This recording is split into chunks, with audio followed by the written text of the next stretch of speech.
Kilkenny in that second half, scored some great points from play. But the 2 goals they got in the second half, that really had Galway rocking.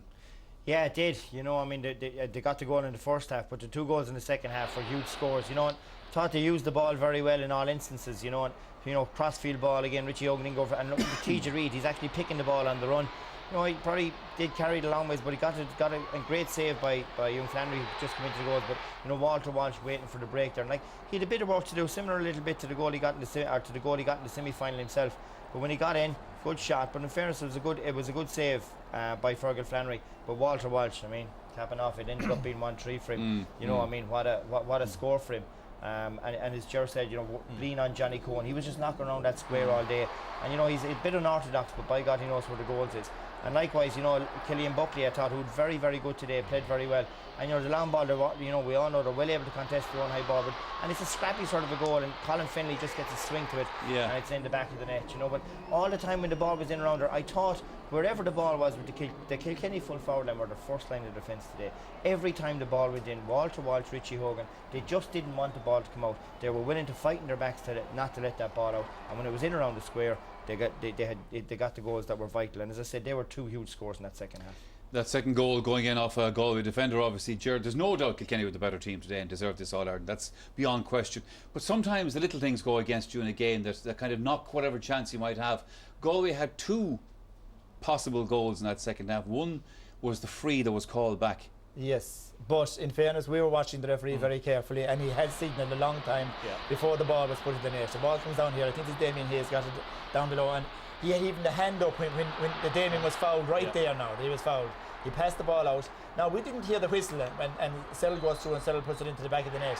But in fairness to the referee, the whistle had gone before Cyril Donlan put the ball in the net. So I know, you know, there were only 4 points in it, or there were 5 points in it at that stage. That goal had brought it back to 2, you know, so there'll be a lot of ifs, ands and buts in it. But you see him there with the hand. He had the whistle blown actually before he put up the hand for the thing. I dispute that a bit. His hand was up for a long period of time, but I thought he was given the advantage. You know, this is the Joe Canning shot. Look, I mean, he comes back off the post, and look, this is a chance again.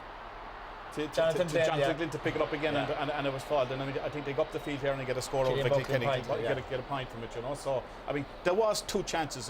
Not saying that they were ever going to win the match, but there were the chances to get them back in level, keep them pegging away. And we thought maybe that there might be something left in the tank the last 20 minutes. Ball comes out, Killian Buckley.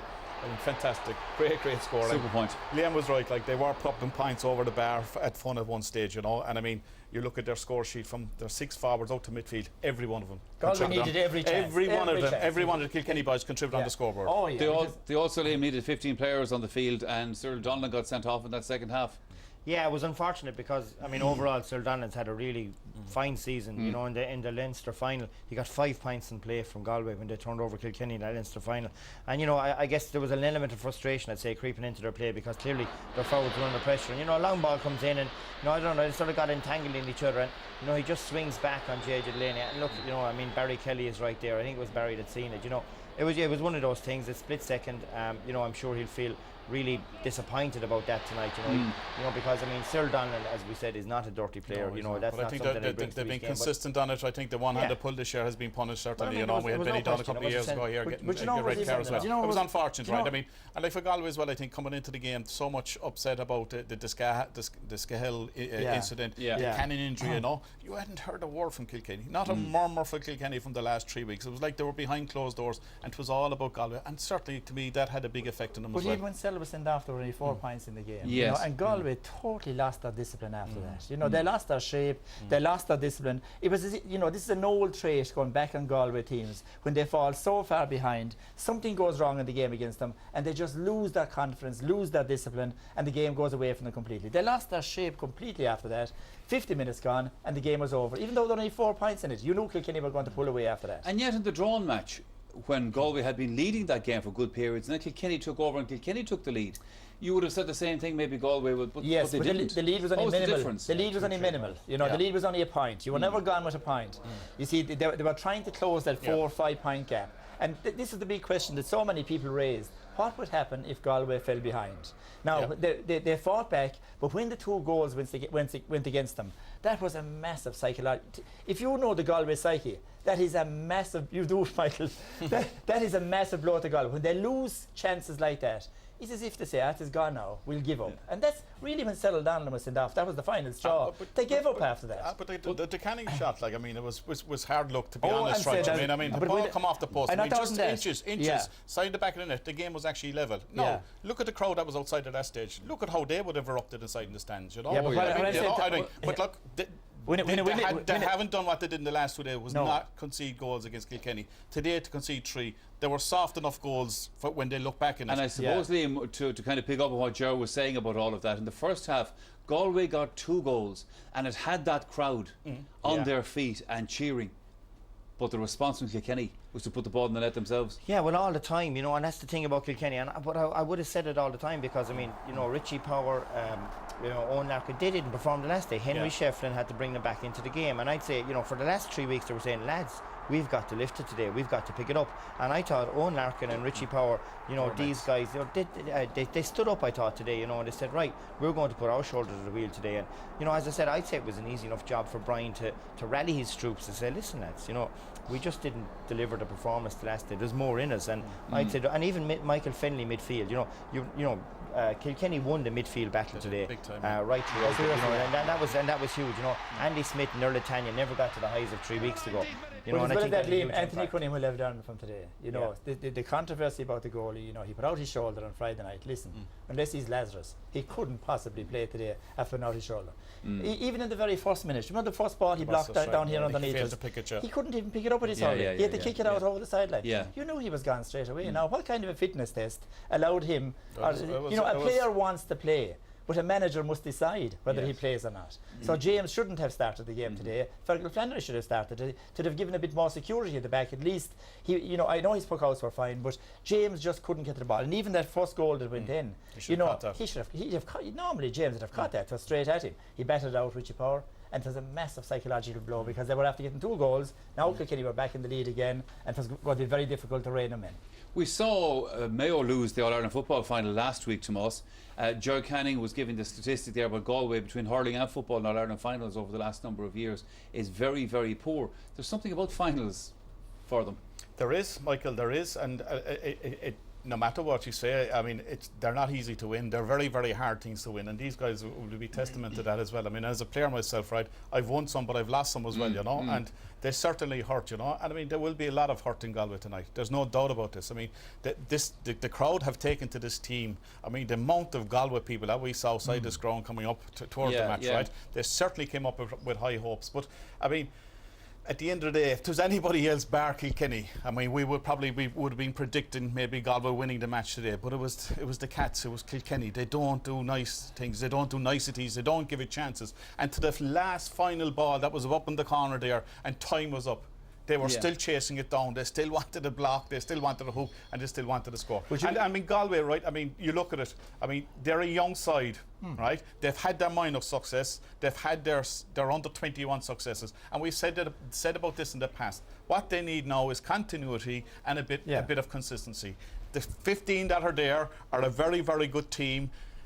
Maybe 1 or 2 changes. You can't come along tomorrow morning and say we need to get rid of 6 or 7. You have to, and that has been happening in Galway for years. Since this man has been there, he's changed a number of personnel when he went in there. Somebody else comes in, they change, and there was no continuity in their play. So for me, for Galway, I mean, they've had a fantastic championship, a fantastic campaign. It's continuity onwards and upwards. Ultimately, Michael, it was a game too far for Galway. You know, if you take the performance they gave in the Leinster final, which is 2 months ago.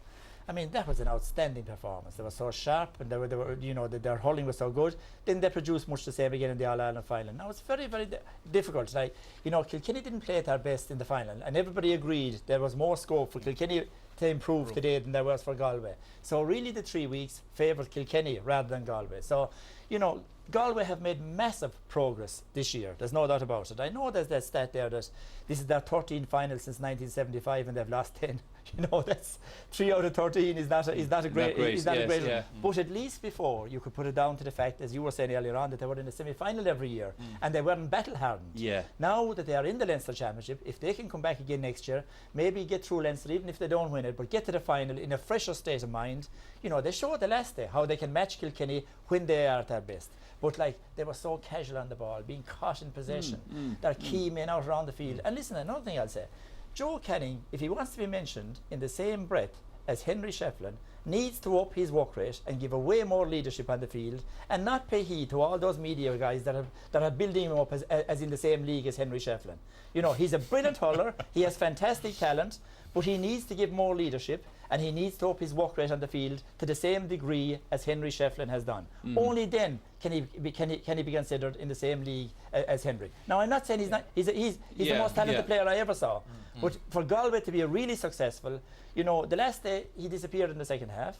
Today he got 2 points when the game was over, but he did nothing when the game was in the melting pot. He didn't really nothing to really lift Galway. You know, I mean, like obviously, Henry. I don't know whether overall, obviously the injury side of it as I well. know I mean, you'll if all there was this, I defend mean, it now, but I no, tell you, I'm not defending, overall, you know. Overall, 2012 was a much better year for Joe Canning than last year. So I think Joe, he's got himself in much better shape. I think the critical thing is overall for Galway, right? They played in All-Ireland final in 2001. We didn't see him for 4 years. They played in All-Ireland final in 2005. We didn't see them in the final again for 7 years. The critical thing for Anthony Cunningham and his team is to get the team back up here again next year.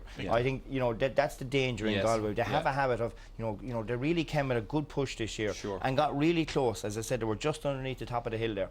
You know, but they're right back down the bottom of the hill now with everyone else. And the critical thing is, what's the next 12 months going to bring for Galway? If they can build, they have a young team. You know, see Jonathan Dunn coming on today, just out of minor from last year, got a cracking goal. You know, there's the players that you can be bringing through. So they have loads of talent. What's the next 12 months? And they have the Leinster Championship to help them out as well, which they didn't have with, say, 2001, 2006. This is the goal by Jonathan Glynn, Liam, that you mentioned there. And as you said, he's one of the guys they'll be looking to come on as a hurler and push for a permanent place. Well, he is, because, you know, he's got great physical strength. I mean, you know, ball winning ability is what every team craves out for, and this guy has it. Not alone did he get a goal, he got 2 or 3 clean possessions out of the sky under Tommy Walsh as well. And as I said, that's a fabulous finish. But you know, I think the other point, though, Liam was right, is from a Galway perspective as well, right? I mean, we breached on this, broached on this the last day as well, as this going back into this defensive mode, right? It's not what hurling is about, right? I mean, it's a football tactic, right? Certainly, I mean, today, right, when they attacked at times, and they attacked in the first half there, they got their 2 goals against Kilkenny. But, like, their target man was Joe Canning. Joe Canning was 60 yards out from goal. He was supposed to be their marquee player in around the square to get the ball in to get scores, and he's 60, 70 yards out from goal. You're never going to win in All-Ireland with that type of hurling. But Galway weren't in the form of Leinster, lads, or they weren't in the form of the last day. All the times they got caught in possession, all the times the ball was flicked away from them today. That never happened in the games up to this. So I wouldn't be too severe on them that way. I'd say I still think it was a game too far, just a game too far. They were distracted by injuries to, we'll say, Joe and to James Cahill coming into it. And I remember even playing them one time in a replay, and we heard coming up the dual carriageway that they were after dropping their goalie. We said we have them now. You know, so if you hear that, not alone is it a downer for your own supporters and your own team, but it lifts the other team as well, you know. So yeah, they have come a massive distance this year, and all they have to do, as Liam said, is push it on again. This is only the starting point for next year. It took Donegal 2 years to win it. This is only their first year, you know. All right, lads, we're coming to the close of our coverage from Croke Park for the afternoon, but